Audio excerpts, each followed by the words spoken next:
Bismillahirrahmanirrahim. Viewers, welcome to Study Hub. In today's video, I will discuss with you about senior editors interview questions asked by FPSC panel. Viewers, आज की video में हम discuss करेंगे senior editors के interview questions जो कि federal public service commission के panel की तरफ से डिफरेंट कैंडिडेट से पूछे गए सवालात हैं। सो कंप्लीट वीडियो उन क्वेश्चंस के ऊपर होने जा रही है। Before we start the video, please subscribe the channel and press the bell icon that you will get latest updates from our future videos as well. So without any further discussion, without any further delay, let's start our today's topic. So let's get started. Question number first.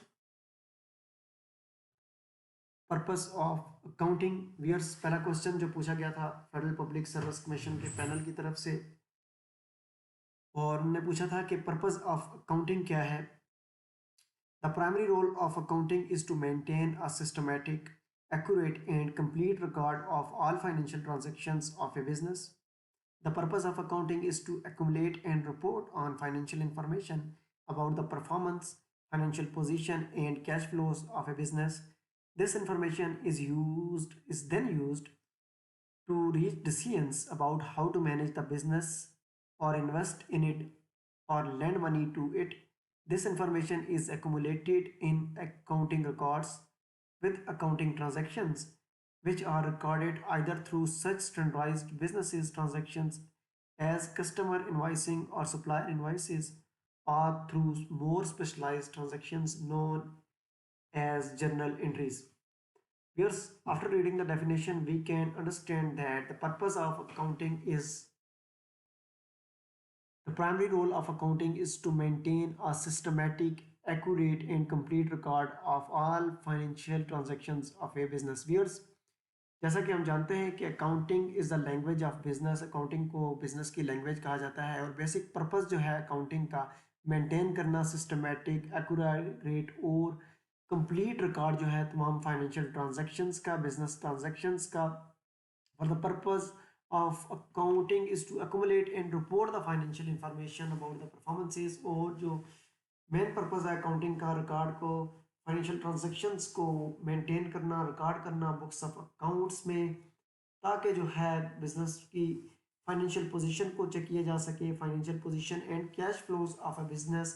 This information is then use to reach decisions about how to manage the businesses और इसी information को use करते हुए decision लिए जा सकें कि कैसे जो है बिजनेस को मैनेज करना है और इन्वेस्ट इन इट और बिजनेस में किस तरह से इन्वेस्ट करना है या मनी लैंड करनी है तो कैसे करनी है। तमाम की तमाम ये डिसीजंस जो होते हैं वो हमें अकाउंटिंग जो फाइनेंशियल स्टेटमेंट्स होती हैं, जो फाइनेंशियल रिकॉर्ड होता है वो हमें बताता है।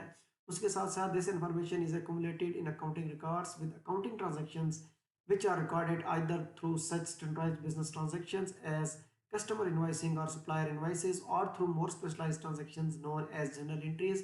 अकाउंटिंग रिकॉर्ड्स को जो है जनरल एंट्रीज में, लेजर में, डिफरेंट फाइनेंशियल स्टेटमेंट्स में उनको प्रॉपरली रिकॉर्ड करना, मेंटेन करना ताकि हमें जो है फाइनेंशियल पोजीशन पता चल सके, फाइनेंशियल स्टेटमेंट्स प्रिपेयर करना which is balance sheet, final accounts, ledger, trial balance, तमाम के तमाम स्टेटमेंट्स को प्रिपेयर करना ताकि बिजनेस की हमें फाइनेंशियल पोजीशन जो है पता चल सके और इसके बेस के ऊपर जो है डिफरेंट डिसीजंस लिए जा सकें, इन्वेस्टमेंट डिसीजंस और लेंडिंग डिसीजंस को लिया जा सके। तो that is the purpose of accounting. Viewers, next question पूछा गया था एफपीएससी पैनल की जानिब से सीनियर ऑडिटर के इंटरव्यू में इंटरनल ऑडिट के बारे में।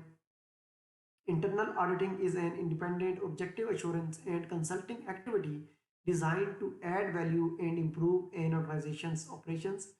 It helps an organization accomplish its objective by bringing a systematic, disciplined approach to evaluate and improve the effectiveness of risk management, control, and governance process.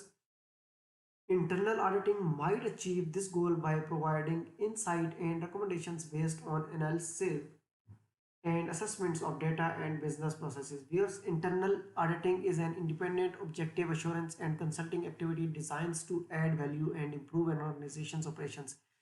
Whereas internal audit जो है एक organisation के अंदर ही internal audit जो organisation ने एक internal audit section बनाया होता है, वो ऑर्गेनाइजेशन के जो एम्प्लॉइज होते हैं इंटरनल ऑडिट में वो जो काम कर रहे होते हैं एज एन इंटरनल ऑडिटर वो कंडक्ट करते हैं इंटरनल ऑडिट ऑर्गेनाइजेशन का एक्चुअली वो जो इम्प्लाइज होते हैं किसी भी ऑर्गेनाइजेशन के जो कि इंटरनल ऑडिट को कंडक्ट कर रहे होते हैं, यहाँ पर मैं डिफरेंशिएट करता चलूँ कि एक होता है इंटरनल ऑडिट और एक होता है external audit. Views internal audit ये है कि ऑर्गेनाइजेशन की तरफ से, मैनेजमेंट की तरफ से जो है इम्प्लाइज को सैलरी दी जाती है इस पर्पज़ के लिए कि वो इंटरनल ऑडिट को कंडक्ट करें।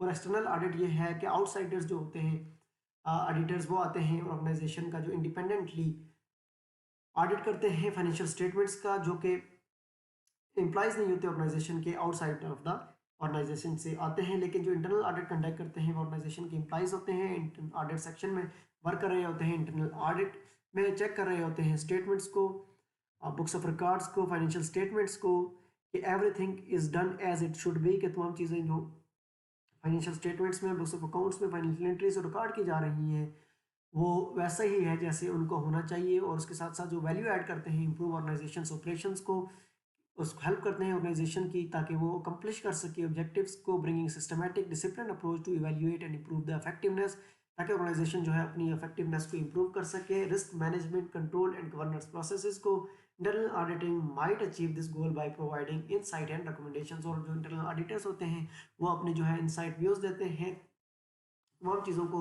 एग्जामिन करने के बाद, बुक्स ऑफ अकाउंट्स को स्टडी करने के बाद, उसके साथ साथ जो है risk management, control and governance process को देखने के बाद जो है एक अपनी स्टेटमेंट देते हैं कि किस तरह से जो है प्रॉपर ऑर्गेनाइजेशन को एक अपने गोल्स को, ऑब्जेक्टिव्स को अकम्प्लिश कर सकती है और मोर इफेक्टिवनेस कैसे सिस्टम को बनाया जा सकता है। तो इंटरनल कंट्रोल ये तमाम काम करता है। नेक्स्ट क्वेश्चन था difference between commercial and public accounting, जो पूछा गया था एफपीएससी इंटरव्यू में। Government accounting is maintained by the government offices to know the position of public fund, but commercial accounting is maintained by business organizations to know the profit or loss and the financial position of the businesses. The main motive of public sector organization is to engage in activities that serve the general public. The main motive of the private sector is to earn profits from their business operations.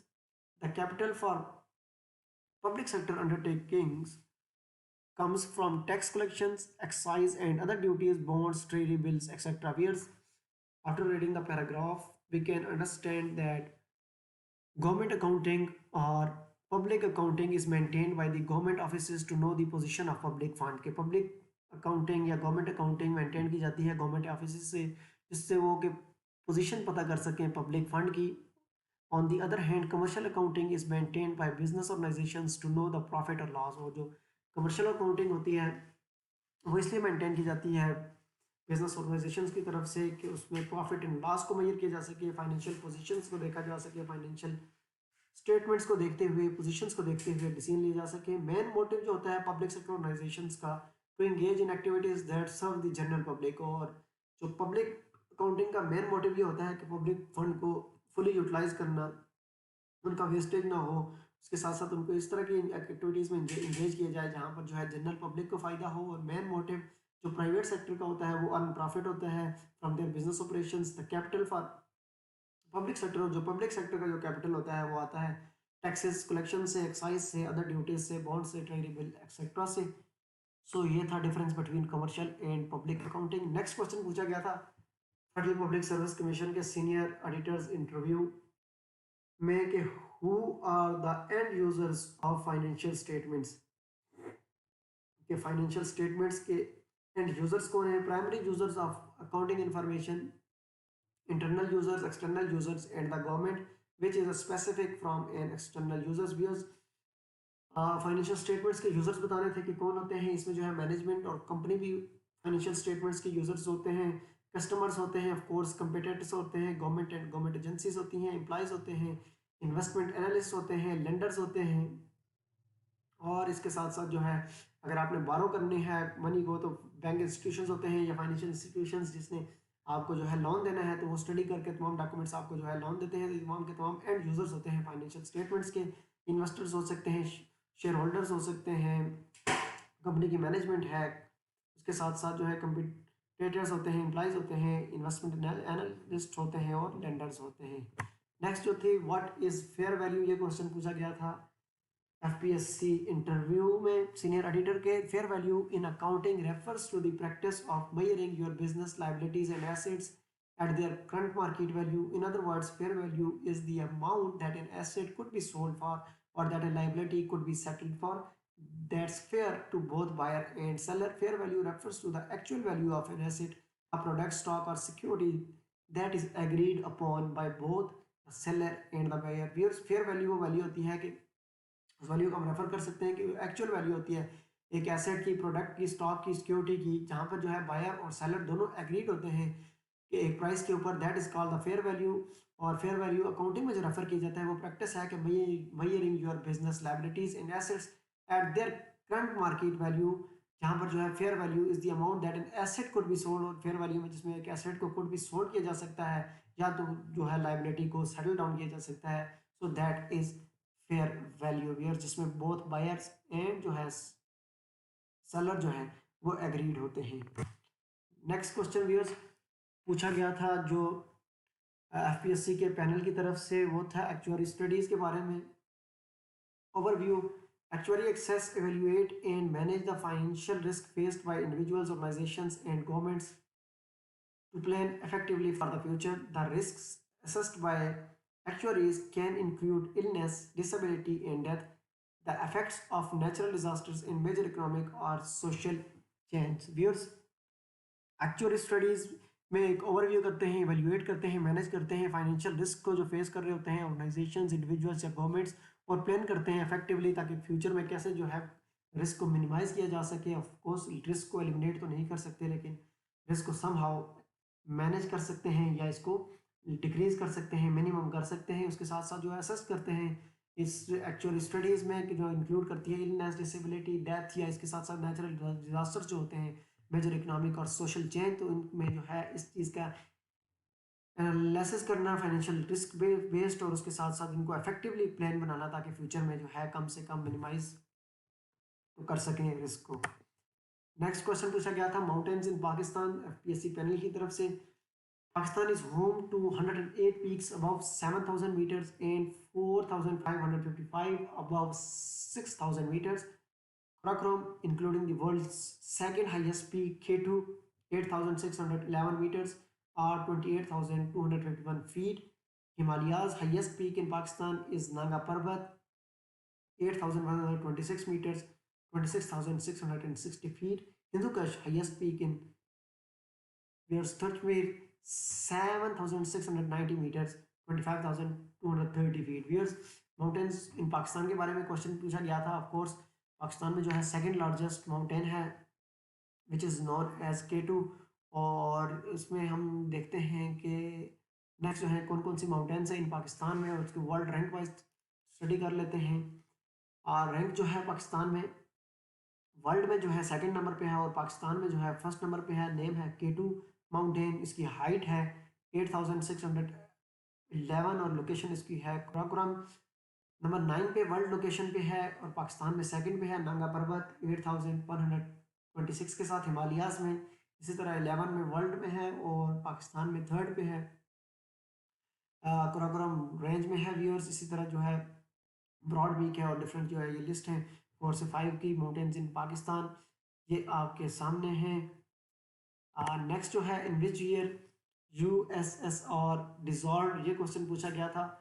The dissolution of the Soviet union was the process of internal disintegration within the Soviet Union USSR which resulted in the end of the country's and its federal government's existence as a sovereign state, thereby resulting in its constituted republics gaining full independence on 26 December 1991। Years USSR या Soviet union को जो है इस process को dissolve हुआ था Soviet union 1991 26 दिसंबर को, तो ये डेट पूछी गई थी। नेक्स्ट जो व्यूअर्स पूछे गए थे कैपिटल्स, और जीके में जो है मोस्ट इंपॉर्टेंट जो क्वेश्चन पूछे जाते हैं वो कैपिटल्स पूछे जाते हैं। और कैपिटल्स में व्यूअर्स एक कैंडिडेट से कम 8 10 15 भी कंट्रीज के कैपिटल पूछे जा सकते हैं। यहाँ पर जो है जैसे 7 कंट्रीज के कैपिटल पूछे गए थे, तो कैपिटल्स के ऊपर आपने प्रॉपर स्टडी करनी है, इसके जो ऊपर है ओवरव्यू लेना है कैपिटल और करेंसीज का, इसको आपने देखना है ध्यान के साथ इंटरव्यू प्रिपरेशन करते हुए। श्रीलंका का जो कैपिटल पूछा गया था विच इज़ कोलंबो, बांग्लादेश का ऑफ कोर्स ढाका, नॉर्वे का ओस्लो, म्यांमार का जो है नेपाइतवा, उसके साथ साथ फिनलैंड का लेंस्की, पुर्तगाल का लिस्बन और फ्रांस का जो पूछा गया था पेरिस। तो ये कैपिटल्स पूछे गए थे व्यूअर्स क्वेश्चंस में इन 7 कंट्रीज के कैपिटल्स थे। सो व्यूअर्स, ये थी हमारी वीडियो आज की, जो है इंटरव्यू क्वेश्चंस जो पूछे गए थे एफपीएससी पैनल की तरफ से सीनियर ऑडिटर के इंटरव्यू में। होप्स हो कि इस वीडियो में आपको जो है काफ़ी चीज़ें अंडरस्टैंड हो गई होंगी और काफ़ी क्वेश्चन से रिलेटेड नो हो गई होगी। व्यूअर्स, अगर इस वीडियो ने आपके अंडरस्टैंडिंग में इजाफा किया है, आपका नॉलेज इंक्रीज किया है, तो प्लीज़ वीडियो को शेयर करें फ्रेंड्स के साथ, चैनल को जरूर सब्सक्राइब करें, बेल आइकन को प्रेस करें ताकि फ्यूचर से रिलेटेड तमाम वीडियोस टाइमली आप तक पहुंच सके। Thank you so much for tuning. अल्लाह हाफ़िज़ नासिर, फ़ी अमानिल्लाह, अंटिल नेक्स्ट लेक्चर।